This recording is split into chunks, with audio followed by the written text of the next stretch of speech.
Hello everyone, I'm Kritika, a research fellow at the N1 Institute for Health in the NUS, and I'm a member of IEEE Women in Engineering Singapore section. I would like to welcome you to the session of this interactive and inspirational series, Women in Engineering, Science and Technology. This is a proud initiative by IEEE Women in Engineering Singapore chapter.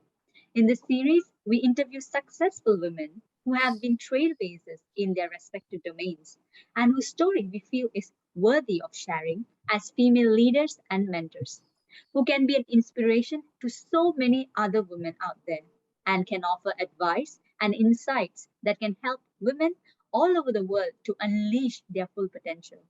Joining me today will be my co-organizers, Aditi and Nouri. Nouri is our chairperson of IEEE Women in Engineering. And Nouri would introduce our guest speaker and our interviewer for today. Nouri, over to you. Hi everyone. My name is Nouri Kim. I'm chairing IEEE WIE Singapore. I'm also an assistant professor in Newcastle University in Singapore. It's my honor to introduce Dr. Hortense Lee Brandt. She holds a master and doctorate degree in material science from ETH Zurich in Switzerland and an engineering diploma from Grande École ESPCI Paris, France. Her doctoral thesis on magnetically driven or bio-inspired composites was acknowledged with several prizes and awards. After a visiting period in mechanical engineering at Purdue University in India, USA, where she focused on morphing structures, Dr. Hortense obtained funding from Swiss National Science Foundation to study protein assemblies at the Nanyang Technological University in Singapore. In January 2019, she joined the School of Mechanical and Aerospace Engineering and Material Science and Engineering of NTU as an assistant professor and was awarded the prestigious NRF Fellowship in January 2020. Dr. Hortense, it's your stage now. Hello, everybody. Thank you very much for the kind introduction. I'm very happy to have been invited here. I'm looking forward to the discussion. Thank you so much, Nouri, and thank you, Prof. Hortense, for joining us today. I'm Aditi, and I'm also a PhD student at Nanyang Technological University, and also a student member of Women Engineering student chapter. So I will be interviewing Prof. Hortense today for this session of Women in Engineering, Science and Tech. So here goes the first question. So Prof. Hortense, when you began your career many years ago, did you ever imagine that you would be a leader in your profession? Well, thanks for the question, and thank you for calling me a leader. It's a pleasure to hear this. Especially because, you know, the academic career is quite long. So I'm being an assistant prof. I still have, you know, many development to make to really see myself as a leader, but we all try to do our best. So it's a very pleasure to hear this. So I have to say that I never thought before, when I was even younger, that I would become a faculty member. I didn't really envision this, although I was always very excited and motivated by renowned scientists, even explorers. So I was always very interested in scientific domains. And so basically I followed the flow of what I was interested in. So I liked biology first, and then I moved to chemistry, and then I moved into material science, just really by interest. And I started to caress the idea of continuing in academia when I was doing my PhD. Maybe at the first part of my PhD, maybe 1 year and 2 years into the PhD. And I think that was quite useful because I started to change a little bit my mind. And now that I had the career in perspective, I could get a lot of tips and advice quite early on to get more prepared later on. I think it's amazing to see that so early in your career, you already had a clear path of what you wanted to do after your PhD. Okay, so the next question is, as a female leader, what has been the most significant barrier in your career and how did you overcome it? Probably many others would say the same, but clearly the main barrier would be self-confidence and communication. I mean, personally, I'm very shy. It's always very difficult to speak in public. I mean, now it's okay, but especially at the beginning, that was quite something difficult to do. And also communication, this is something one has to work on every day because it's communication to our peers. Sometimes it's easy. It can be communication to the students. Sometimes it's not so easy. Communication to business partners, industrials, people from other fields. So here it's not only being confident in the way we communicate, but being able to actually communicate what we want to say and what we are thinking. So I think that's I'm still working on this, but I got quite some nice tips also from peers. And especially since, for example, Aditi, you're a PhD student. And so before I did my first conference presentation in front of 100 people, I was very scared. So I tried in front of other friends. And one of these friends was also doing a lot of theater. And actually, I think he gave me very useful tips from a totally different domain. So from theater, on how to stand, on how to consider the audience. These are very common tips, but at the time, at least for me, they came very, very handy. So sometimes we can think of, like at least if these are the main barriers, we can always improve and work on it. There are many ways to work on this. I think communication is something, communication and self-confidence is something I also sometimes struggle with. But yes, I think little practice goes a long way. The next question is, women participation has been relatively low in engineering and technology. Can you share with us any of your experiences where you might have faced any biases and how did you manage it? Yeah, indeed, we need more women, clearly. So I think the main biases that I'm still facing, are unconscious biases by everybody, including ourselves. We all have these unconscious biases in everyday life, and sometimes we have to push ourselves a little bit to make the difference.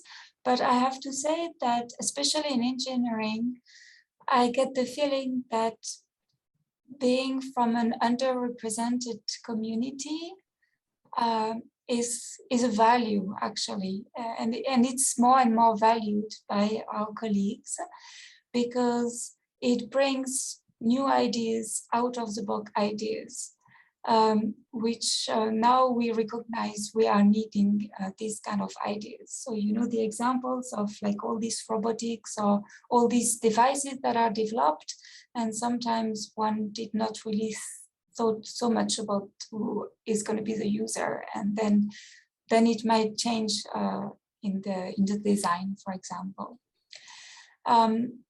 So first, I want to say that indeed we need more underrepresented people in science and technology. Now, in terms of biases, how to work on this, sometimes I think just spelling it out, like if we feel that there is a bias and we are like saying it, we can just say it in a nice way without saying this is a bad thing, but saying, I feel there is something that can be improved, and also providing a solution, because if we just say it's not good and we don't provide a solution, it's a bit unproductive.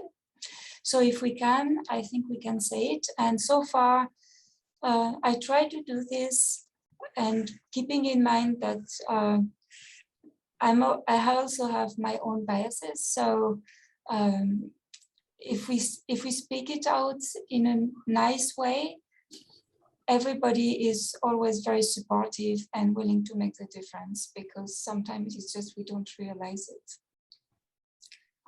So I think we should really also support each other among ourselves to really bring the awareness and provide also easy solution. There are many easy solutions that we all can work on.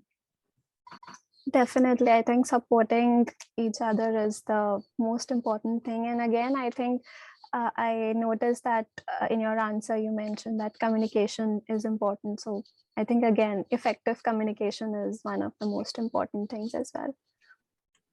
Yeah, that's to add on, right? That's actually the essence of why we want to like share and inspire more women to come out, to speak out, and to even create awareness through these series that what are the problems that we're actually facing and how we could help each other as a society. And yeah, thank you very much for sharing.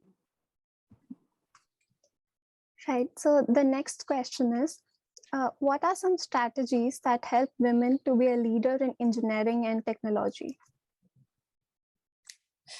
I wish I knew, but I would say, yeah, being prepared always helps. So actually this kind of discussion and sharing opportunities, I think, are very useful to know what's going to come. So knowing what is this engineering and technology, how it works, how people think, what are the current expectations. So knowing the field. And then once you know it, it's how figuring out how you can be part of these fields, but keeping it without changing yourself. So basically, you don't have, you know the mold, you know like what is engineering and technology, you know how it works, but do not necessarily try to fit inside the mold. Try to shape the mold or to make a hole in the mold so that you can fit your ideas, but not necessarily changing yourself, because again, we are always looking for people who have like innovative ideas, unusual ideas. I think it's very important to be able to do this, to know, or at least to have a clear idea of what it is now, so that you can also make it understandable to them what is your ideas that you're going to bring. You know, if you put an idea that is very, very different, then the first reaction is always, I don't want it. So that's why if you know what it is that you really want to change, what are going to be the benefits, what may be the disadvantages, then it's easier to make your space there. And the other thing, when you prepare and understand what is engineering and technology now, it's also to build the network. Of course, you need to talk with a lot of people, you need to meet, to get opinions that may be not necessarily aligned. So yeah, so I think this takes some time as well, but networking and understanding and preparing and yeah, understanding the field is very important, I think. Right. Thank you for this very interesting answer, Prof. I think to summarize, I think you mentioned not to lose your uniqueness and to network effectively, right? Yeah, okay. Back to communication. Yes, yes. Next question. Have you drawn professional inspiration from other women? Tell us about someone who has inspired you. Yeah, I think I had inspiration from many women. You know, this, I think one I really liked was this, also the scientific explorers, not necessarily engineering, like, you know, Jane Goodall. Like, I mean, she was completely revolutionizing, right, her whole field. But maybe something that is more professionally related to the position I am in now. I had, during my master's, I did a master thesis, and I think my master supervisor really inspired me and is still inspiring me today. I mean, I think she's a rock star, very famous professor. She has a very big lab, always coming up with new innovative ideas that are multidisciplinary, that are applied to medicine, to sustainability. So for me, I'm really impressed by this person. I still don't understand how she managed everything. But one thing I really was inspired also by her is because I did a 6-month project in her lab. And I think I probably met her like only twice, that we had a real discussion. But at the end of my PhD, I was seriously considering joining her group, but I was not so sure. And so I sent like one short emails, and then although she's very busy, she has like more than 30 employees, she has a lab in 2 different countries, she managed to find 30 minutes of her time to call me, just to give me her advice, like straight advice without any thinking further if I would join her group or not. And I was really pushing her for advice, because she was saying, oh, you have to change country and go there. And I was like, oh, I don't want to go there. And oh, you should then do this. So it was really a lot of very helpful tips, very direct. And I think I was really impressed, because I didn't join her lab. I was even not really sure, but she still valued me as a person and found the time to give me all these useful advices. So now I also try to do this with my own students, with other students. Like if I can just give advice, if someone is asking for it, I really try my best and be very honest.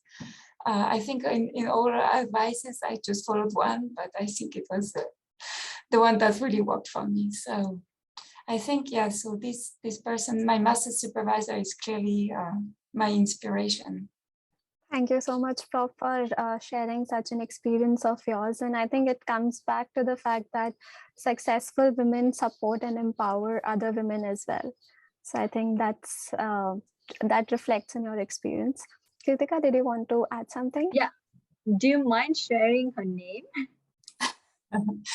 Yeah, so her name is Prof. Molly Stevens from Imperial College. So I think when I talk about rock star, I think you see what I mean. Yeah, definitely. Maybe we must really ask her, like, what is her secrets and what is her strategy and how she even manages her time and resources with so many things going around. That is something we can learn. Yeah. Okay, so now is the time for the last question of this interview. Prof Hortense, your journey has been more than empowering. What will be one profound piece of advice that you would like to give to aspiring young women in tech today? I would say like go for it. Like don't be a bit bold, a bit risky, but always have a plan B, right? Always be prepared, so that I mean, although you have like bold ideas, you actually don't take any risk because you have a plan B, basically. So in the you can think of it as, okay, if it doesn't work here, it might work somewhere else. If my idea is not well received by this person, I can try it on someone else. So I think trying out is very important, because if you don't try, you will never know if it works, especially if it's completely innovative ideas. And in tech today, I think we are always looking for innovative ideas and having a backup plan. And this is also very important because it shows that you can be flexible. And we we know now that like the world is going very quickly, right? Especially in terms of innovation in tech. 22 years ago, there was no computer, right? No internet. So it's the pace is always accelerating, and also you know that probably we're gonna work until we are 70 years old, maybe 80s. So we need to get different ideas and try to go out, you know, what we say, out of our comfort zone. But you can only do this if you have a comfort zone, right? So, so I think this also goes back to being prepared, having a backup plan if this doesn't go well, but still don't be scared to try it. And yeah, I mean, at the end of the day, there is no risk because if someone steals your ideas, then it was a good idea. If someone doesn't want your idea, then probably someone else will. So that would be my advice. Right. I think the most interesting thing, the most unique thing rather from this answer that you said is you can move out of your comfort zone if you have a comfort zone. And I think if you think about it, it's quite deep actually. So thank you so much, Prof. Hortense, for sharing this. Kritika and Nouri, would you like to add something?